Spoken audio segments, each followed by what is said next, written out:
Bonjour à tous et bienvenue sur les Chroniques du blindage. Alors aujourd'hui, on se retrouve pour une nouvelle revue de boîte avec une des dernières nouveautés de chez Zuke Emura, donc le F4EJ Kai Phantom 2 à l'échelle 1/48e. Donc voici la boîte. Alors elle rentre tout juste dans l'angle de la caméra. Alors la boîte elle est assez énorme, comme ça vous voyez un petit peu la boîte. C'est une boîte classique de chez eux, sauf qu'elle est relativement bien épaisse et elle est vachement bien garnie avec énormément de pièces, comme ils savent le faire. Allez, c'est parti pour la notice de montage. Voilà la notice de montage, donc au format A4, en noir et blanc, sur un papier traditionnel. Alors, directement sur la première page, on a un petit peu les dimensions de l'appareil, ainsi que les moteurs, la référence des moteurs, la vitesse, et ainsi de suite. En seconde page, donc on a les explications de l'histoire du F4EJ Phantom 2, donc en japonais et en anglais. Et même chose ici pour les différentes positions, ainsi de suite. Il y a énormément d'informations. Il faudra regarder pour peut-être faire un petit peu de traduction pour savoir un petit peu, mais il y a quand même relativement pas mal d'informations. Alors, on entame ici le montage. Donc ici, on a bien évidemment les accessoires qu'on peut utiliser, les sigles, donc la peinture, les décals, les pièces à ne pas coller. Voilà un petit peu toutes leurs instructions. Ici, donc, on a les références couleurs qui sont en Mister Color, en Fédéral Standard quand elles y sont. Sinon, il y a une autre référence qui est en Vallejo. Donc voilà, c'est quand même pas mal complet. Et on attaque directement le plan de montage. Alors, c'est pour les personnes qui n'ont jamais monté de Zukeimura, c'est comment dire? C'est un plan de montage qui est quand même complexe sans être complexe. Il y a énormément en fait d'informations sur chaque étape. Donc, il faudra vraiment prendre attention pour fluoter un petit peu toutes les pièces qu'on a collées. C'est vraiment, moi j'en ai déjà monté et c'est vraiment, faut vraiment faire très, très, très attention. C'est vraiment, voilà. C'est un point, ils auraient peut-être pu décliner en pas mal en plus d'étapes, mais comme vous voyez, le livre est quand même déjà très, très épais. Alors je pense qu'on aurait eu une bible. Alors, directement, la première étape, on attaque les sièges éjectables. Alors, comme vous voyez, il n'y a pas de harnais. C'est le petit truc qui manque à ce kit. À part ça, il ne manque absolument rien d'autre. Je pense qu'ils sont vendus séparément sous une autre référence chez Zukeimura. Ou alors vous pouvez vous retourner sur une référence Edouard ou autre, qui est trouvable très très facilement. Alors on attaque donc le plancher du cockpit ainsi que la baie de train. Et vous voyez à chaque fois en fait en fait, ici, vous avez une étape et sur le côté, en fait, vous en avez d'autres aussi. Les étapes ne sont pas vraiment numérotées, donc c'est vraiment par cycle. Ensuite, bon, on est toujours sur le cockpit. En fait, ici, vous voyez donc les étapes où on vient mettre les pièces. Et après, vous avez une autre vue, en fait. Vous avez une autre vue de ces mêmes pièces. Donc, pour un positionnement parfait. Ici, sur le côté, on vient mettre toutes les consoles. Et ici, même chose, on a donc les différentes vues d'application des pièces, ainsi que les décals. Sur cette autre page, on vient mettre le pourtour de la verrière, qui se pose directement dessus et non sur la verrière. Même chose, on a les différentes vues, et on vient insérer le cockpit dans le demi-fuselage. Et alors, ils nous disent, attention, il faut bien checker. Donc, il faut pas coller bêtement. Il faut d'abord faire un montage à blanc, en fait. On nous le signale qu'il faut le faire du fait qu'il y a peut-être quelques petites modifications à faire. Et on nous indique ici par ce petit rectangle rectangulaire le positionnement de la colle. Ça, c'est toujours appréciable pour ne pas mettre de la colle n'importe où ou à certains endroits que ça ne sert à rien du tout. Alors, on nous indique aussi, par exemple, quand il y a certains petits certaines petites pièces, je suppose, pour avoir une qualité d'injection optimale, il faut pas oublier de les enlever. Alors vous voyez, c'est toutes des étapes, les étapes sont relativement complètes. Même chose de l'autre côté, enlever ces petites pièces. Ici, on vient d'ajouter donc quelques différents éléments sur le tableau de bord. On est toujours sur l'intérieur et là, on vient refermer une bonne fois pour toutes donc le fuselage. Ici, on vient mettre donc la plaque sur le dessus du fuselage, donc ça nous permet justement de ne pas avoir une ligne, une ligne de moulage. Ça, c'est toujours appréciable. Et donc ici, on a donc à chaque fois sur une petite fenêtre sur le côté, en fait, différentes pièces à positionner. Ensuite, on vient installer le nez, toujours avec le marquage en gris foncé, donc pour le positionnement de la colle. On vient installer le canon sous le nez. Ensuite, on s'attaque donc il nous indique à chaque fois, en fait, c'est quoi, hein. Par exemple, ici, L3, L13, c'est par exemple l'anti-collision, la lampe, la lumière anti-collision. Donc, chaque pièce, c'est pas. Il nous indique vraiment c'est quoi dans la réalité.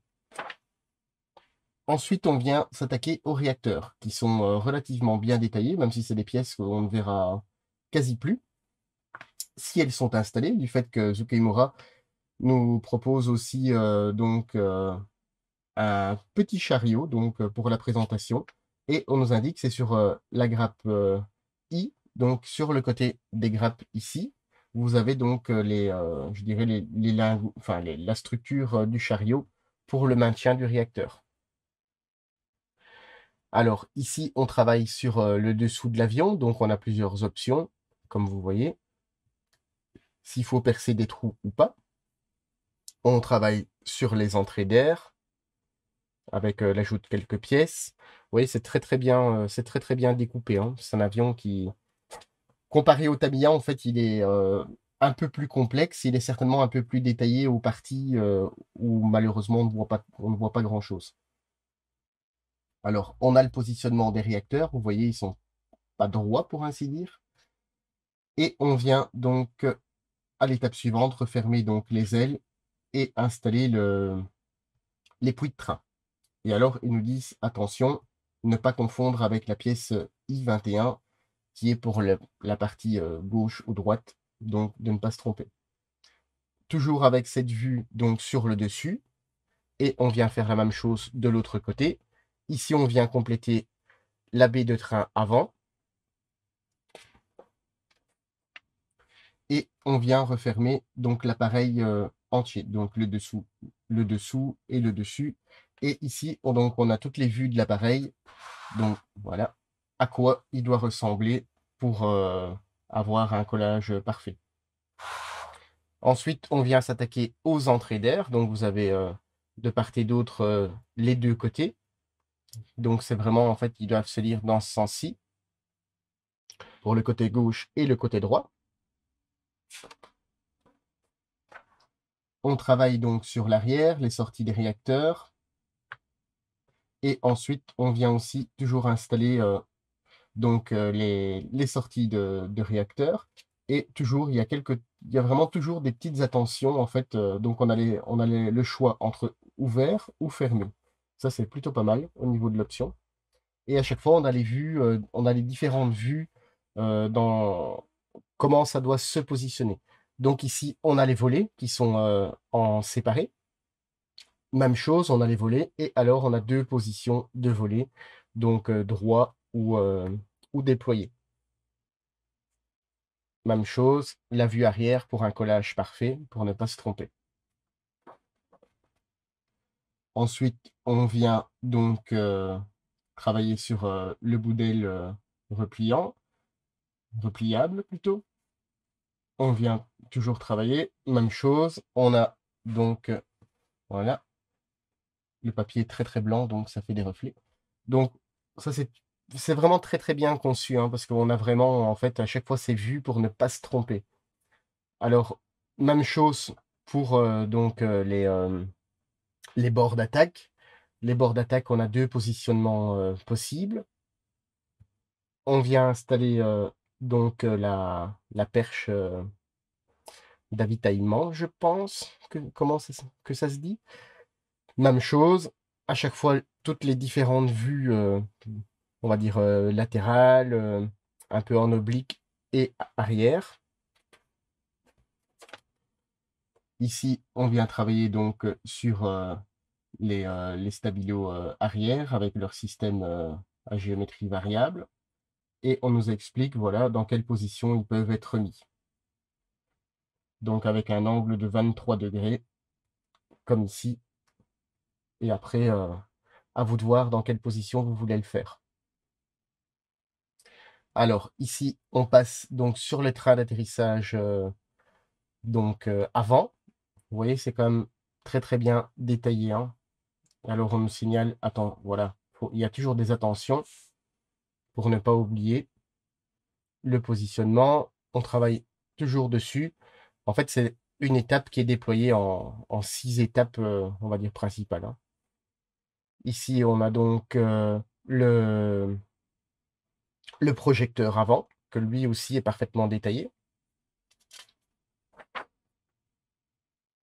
Et on vient travailler sur les trappes du train d'atterrissage qui sont parfaitement détaillées, intérieur, extérieur également. Alors, comme vous voyez, les roues sont en plusieurs parties, donc en 4 parties, 2 pour les pneus, 2 pour les jantes. Et là, on est sur le train principal. Donc, on vient installer les trappes, les vérins, le train. Même chose pour l'autre côté. Et on a toujours ces vues pour avoir un collage parfait des pièces. Ici, on vient de nouveau installer les trappes. Vous voyez, ça paraît peut-être un petit peu fouillis comme notice, mais en fait, c'est pas fouillis, c'est très très bien. En fait, il y a peut-être un petit peu trop d'explications qu'on n'a pas l'habitude d'avoir. Et ici, donc, on a donc la vue de l'appareil et ils nous disent, attention, il y a un angle de 85 degrés en fait sur la jambe de train. Voilà. Et on vient donc installer quelques sondes, alors les aérofreins, ou alors donc ouvert ou fermé, suivant votre choix. On vient installer les sièges qu'on a montés au tout début. On vient donc placer la casquette du tableau de bord, même chose, les différentes positions. On travaille sur la verrière. Donc la verrière, vous avez le choix soit entre une verrière qui est en une seule unique pièce, ou alors vous avez celle-ci qui est donc en 4 parties, donc pour vous faire une verrière ouverte. Donc la partie centrale, les vérins. Et donc ça, c'est toutes les manipulations à faire pour avoir ces 2 systèmes de verrière. Ensuite, on nous montre donc pour les emports, donc pour les charges et réservoirs externes. Alors, il y a différents, ça c'est pour donc le réservoir central, les 2 réservoirs d'ailes. Et ici, on est donc sur les charges. Donc, à voir, il y a des options qui sont différentes suivant les charges que vous voulez faire. Et surtout dans les charges qui sont possibles avec les décorations proposées. Donc, à ne pas se tromper.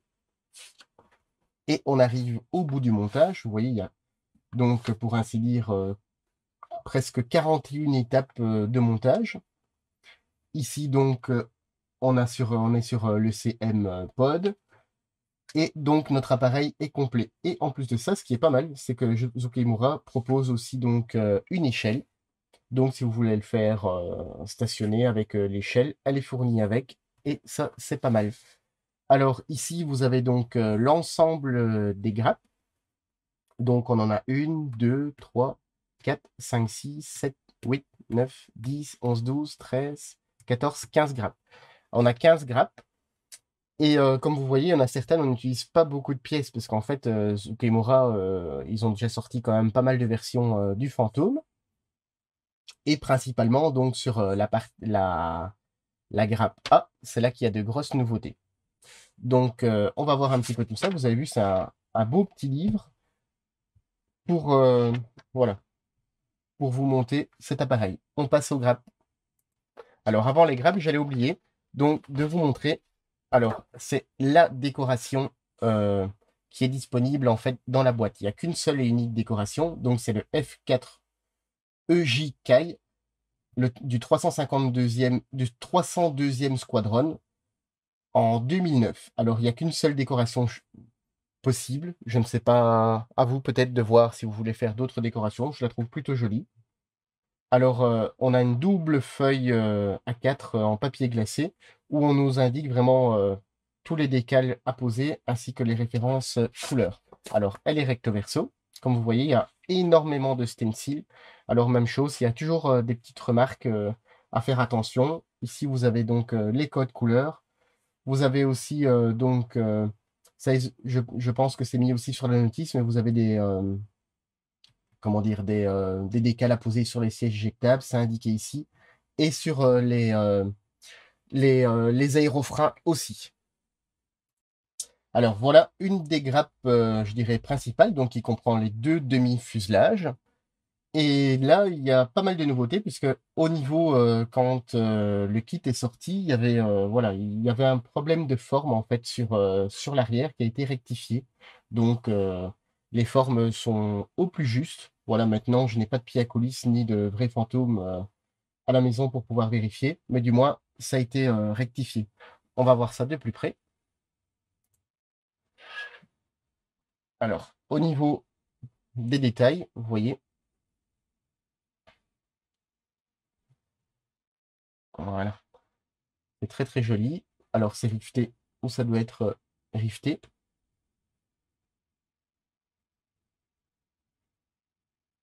Alors, chez eux, il n'y a pas de flash, il n'y a pas de retrassure, c'est quand même relativement très très propre, hein.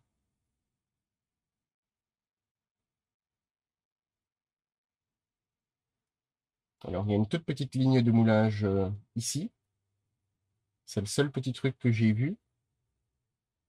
Alors, l'intérieur, il y a quelques petites pastilles d'éjection qu'il faudra combler, du fait que cette partie-là va être plus ou moins apparente. Alors, au niveau des pièces, il n'y a pas de pièces exceptionnelles sur cette grappe, je dirais. C'est des pièces, somme toute, classiques. Maintenant, elles sont très, très, très bien reproduites, hein.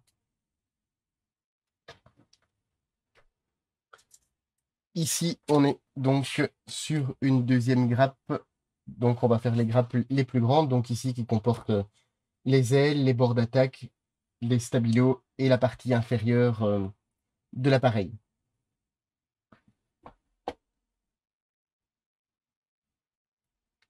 Alors, voilà. Au niveau du détail, vous voyez même les parties qu'on ne voit pas forcément sont très, très bien détaillées. Alors, c'est rifté ou ça doit être rifté. Le riftage est parfait.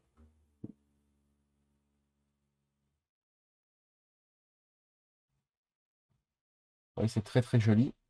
Alors, ça a été conçu pour, le kit a été conçu pour utiliser un minimum de mastic au niveau de la découpe.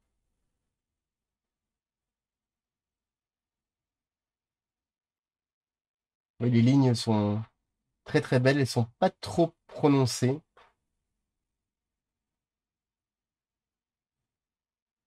Identiquement sur la même chose.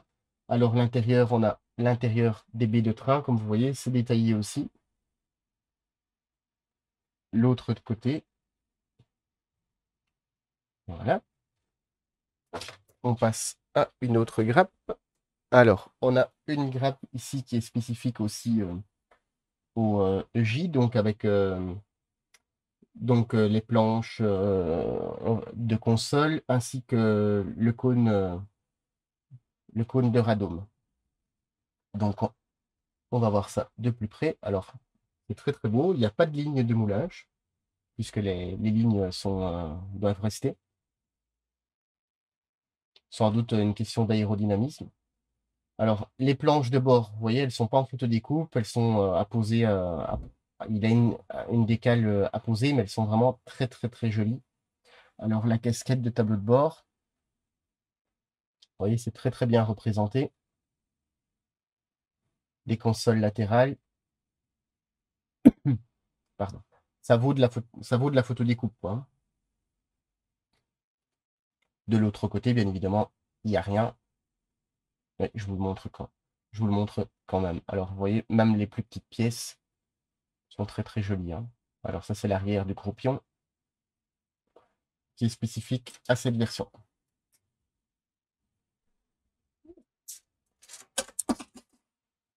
Alors, au niveau, ici, on a une grappe donc avec les pylônes ainsi que l'armement, le système de fixation. Alors, vous voyez, cette grappe-ci sort du F4E, du fait qu'il y a quand même pas mal de pièces qui sont prises d'un kit ou de l'autre. Vous voyez, tout ce qui est gravure est vraiment parfait. Alors, ça ici, c'est en 2 parties en collé.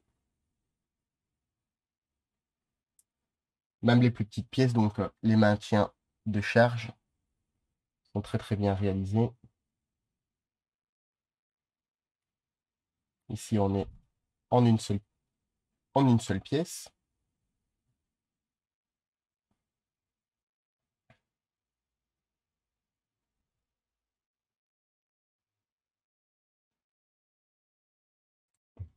Ici, donc, on a une grappe aussi qui est issue du F4E, donc qui reprend les entrées d'air, ainsi que les réacteurs, les jambes de train, les pneus, une cloison et voilà, une multitude de détails, quoi. On va voir ça de plus près.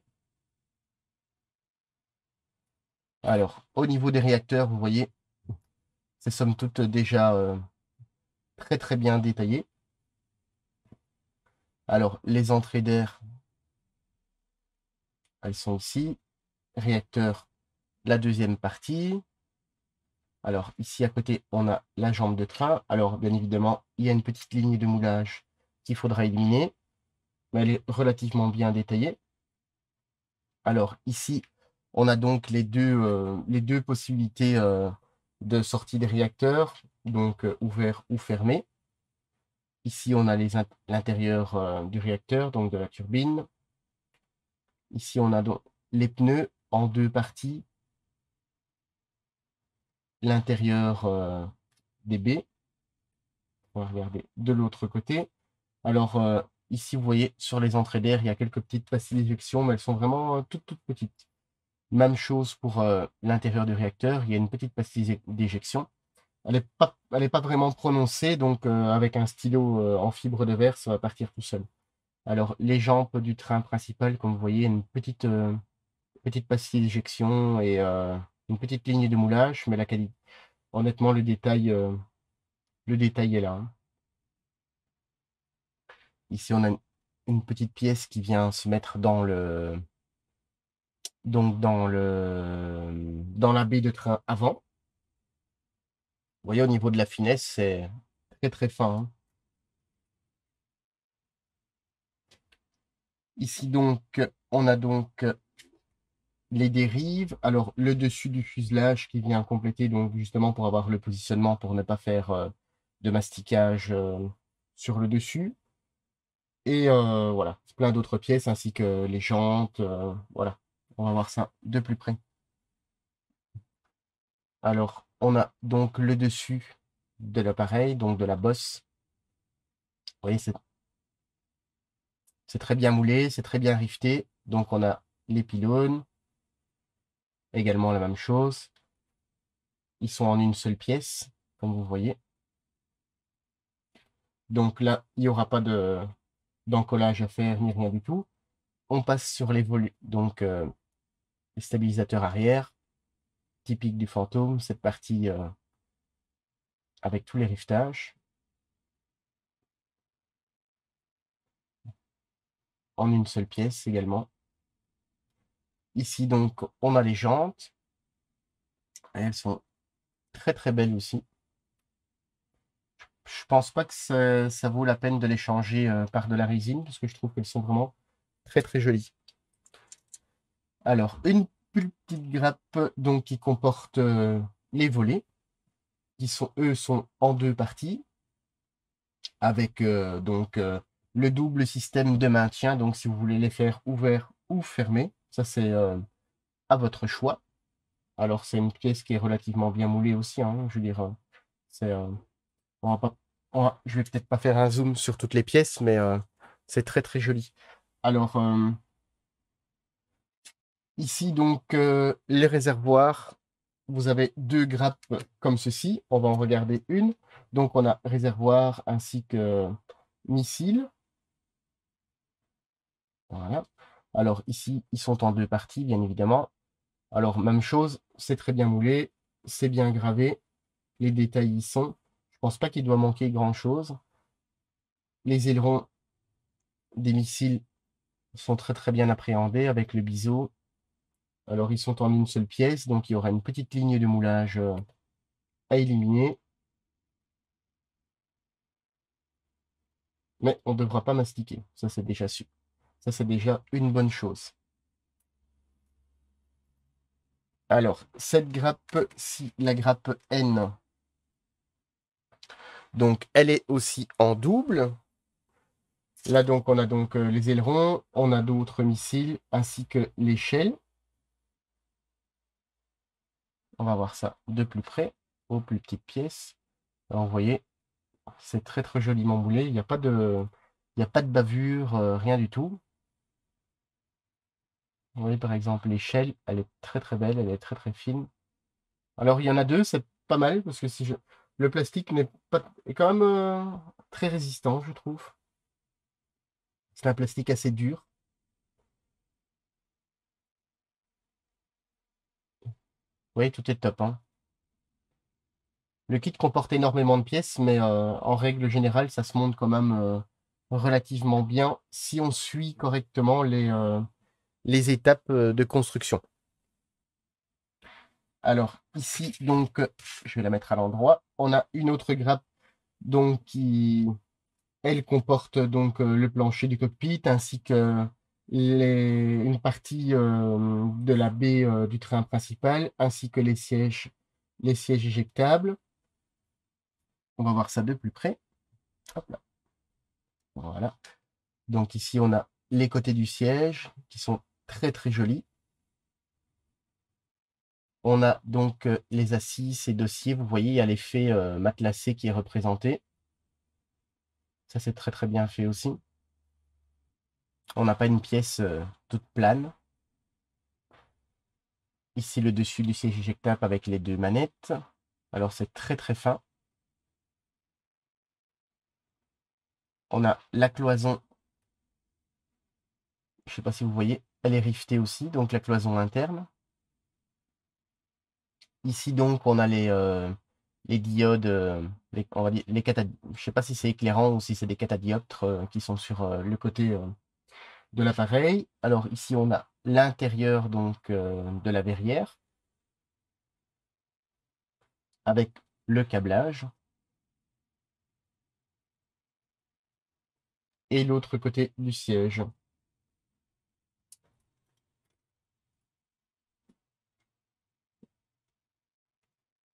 En grappe suivante, donc on a un deuxième cône que lui, on ne s'en servira pas. Donc on a les entrées d'air. On a donc le dessus de la baie de train, ainsi que bah, les différentes trappes de volée, et, une multitude de petites pièces, hein. On va voir au niveau de la qualité. Donc, vous voyez ici, on a les entrées, donc pour les entrées d'air, c'est très très joli. Alors une belle couleur avec un beau lavis, ainsi de suite. On va vraiment faire ressortir tous les détails. Alors chaque pièce est vraiment très très belle. Bien sûr, il y en aura énormément pour votre boîte à radio. Si vous avez suivi un petit peu sur la notice de montage toutes les pièces qu'on ne se servira pas. Vous voyez, les câblages sont représentés. Il en manquera certainement quelques-uns, mais du moins, les principaux sont là. Alors, au niveau de l'intérieur des trappes, il y a une petite, voilà, il y a quelques petites pastilles d'éjection, mais elles sont vraiment minimes, minimes. Comme je disais, avec un petit stylo en fibre de verre, ça va partir tout seul. Alors, pour les autres petites trappes, elles, par contre, il n'y a pas de pastilles d'éjection, mais elles sont rivetées et très, très, très bien détaillées. Vous voyez, chaque petite trappe, en fait, est vraiment super détaillée. Aussi bien dans son côté interne que son côté externe. Ici, vous avez le tube Pitot, alors qui est très très joli. Maintenant, ça sera assez délicat à venir dégrapper. Pour ma part, je pense que je le changerai directement. Je me prendrai peut-être pas la tête à essayer de le dégrapper. Ici, donc, on a la dernière grappe en plastique gris, donc qui comporte 2 réservoirs et une jambe de train. Il faudra regarder sur la notice de montage parce que je pense que cette jambe de train est faite pour position à décollage, donc take-off. Faudra peut-être regarder. Parce que je ne pense pas que dans le plan il y ait les deux, mais dans une version précédente, je pense que c'était possible. Alors au niveau des réservoirs, comme vous voyez, toujours le riftage où ça doit être rifté, et l'autre qui est avec une soudure en relief, qui est aussi représenté avec une soudure en relief. Hein.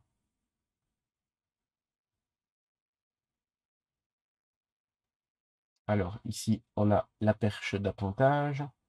Même chose, une petite ligne de moulage, mais bon, c'est traditionnel. Hein. Un kit sans ligne de moulage, c'est personnellement, je pense que je n'en ai jamais vu. On va regarder la dernière grappe donc, de plastique, qui est la partie transparente. Alors, elle est relativement limpide. À travers le plastique, je pensais qu'elle était trouble, mais en fait, elle est très très limpide. Alors, vous avez la verrière en une seule pièce, ou alors vous avez la verrière en 4 parties. Donc, pour vous faire la verrière ouverte, ainsi que différentes petites pièces, le phare central, et voilà. Donc, elle est très très bien gravée aussi. Oui, au niveau de la limpidité. Bon, bien sûr, il y a le reflet, mais avec le reflet, ça vous permet de voir aussi. Elle est vraiment très très limpide. Alors, elle est pas rayée dans la boîte, ni rien. Elle est très bien protégée. Maintenant, un petit coup de polish ne va pas lui faire de mal, hein. Mais c'est... voilà. Et en dernier lieu, on a donc les 2 planches de décal qui sont fournies dans la boîte. Donc ici, vous avez l'énorme planche de décal avec tous les stencils. Et ici, donc, vous avez les pièces, donc ici pour la décoration de la boîte. Alors, ces emblèmes, enfin, il y a une petite grenouille, un lion. Je ne sais pas à quoi elles sont destinées du fait qu'elles ne sont pas référencées sur la boîte, peut-être pour une version prochaine ou précédente. Alors, elles sont imprimées par cartographe. Elles sont vraiment superbes. Alors, vous voyez, tous les détails sont parfaits, les inscriptions. On peut même zoomer. On saurait presque lire ce qui est indiqué. Voilà, les petites grenouilles. Ou une panthère. Peut-être une panthère. Et ici, donc, on a donc tous les stencils. Alors, vous voyez, c'est pas mal. Ça indiqué en fait le fuselage gauche, droit, en bas, en haut. Ça vous permet de ne pas chercher partout. Alors, il y en a pas mal. Même les plus fins, donc ici, sont destinés pour l'avant de la verrière. Ils sont très très jolis. Et alors, c'est du cartographe, donc aucun souci. Ici, vous avez donc les décals qui sont destinés donc à la planche de bord. Vous voyez, ils sont très très bien représentés. Maintenant, une peinture sera toujours mieux, hein. Vous pouvez récupérer l'ensemble, le centre des compteurs pour venir positionner, mais une peinture sera toujours un peu mieux. Là, vous voyez que c'est très très très très très joli. Alors voilà, on en a fini avec cette analyse de enfin, honnêtement, d'un très très très joli kit. Alors il faut pas oublier que ce kit est sorti, les tout premiers F4 sont sortis bien avant celui de Tamiya, donc au niveau de la conception, c'est pas du tout la même chose. Donc Zukimura aime bien détailler un petit peu énormément les petites pièces. Voilà. Maintenant, vous n'aurez peut-être pas la facilité de montage d'un Tamiya, du fait qu'un Tamiya est réputé pour sa, on va dire, se monter comme du Lego. Ici, ce sera sans doute un petit peu plus compliqué du fait que certaines pièces sont beaucoup plus détaillées. Après, c'est une question de choix. Si vous voulez faire cette version en EJ, de toute façon, il y en a pas 36, c'est celui-là. Alors, je remercie Domino et Sylvain, bien évidemment, pour, l'envoi de cet échantillon. Alors, vous pouvez le retrouver sur le site de notre partenaire. Alors, il est plus ou moins dans le même prix que celui du Tamiya, on avoisine dans les 80 €. Alors, ça peut paraître beaucoup, maintenant le Tamiya est dans ce prix, celui-là est dans ce prix. Voilà, c'est un très, très, très bel appareil. Alors moi, personnellement, si, je devrais investir, dans ce kit, je pense que j'ajouterais juste les harnais. À part ça, ce kit ne demande vraiment rien du tout. En fait, identiquement la même chose que le Tamiya. Il est aussi joli et voilà. Le seul petit bémol, peut-être une seule et unique décoration, dans la boîte, mais bon, c'est juste un petit bémol pour dire un petit bémol, quoi. Maintenant, au niveau, décoration japonaise, je pense pas qu'il y ait eu énormément de différences, au niveau de la décoration proprement dite, peut-être, au niveau des logos. Mais autrement, rien de spécial. Mais vous savez faire vraiment, un très, très bel appareil, avec, un vieillissement, assez particulier du fait, de ces lieux, d'opération et du terrain, ne fût-ce que d'entraînement et des intempéries ou autres. Voilà. J'espère que cette revue de boîte, vous aura plu et sur ce, je vous dis à très bientôt sur les Chroniques du blindage.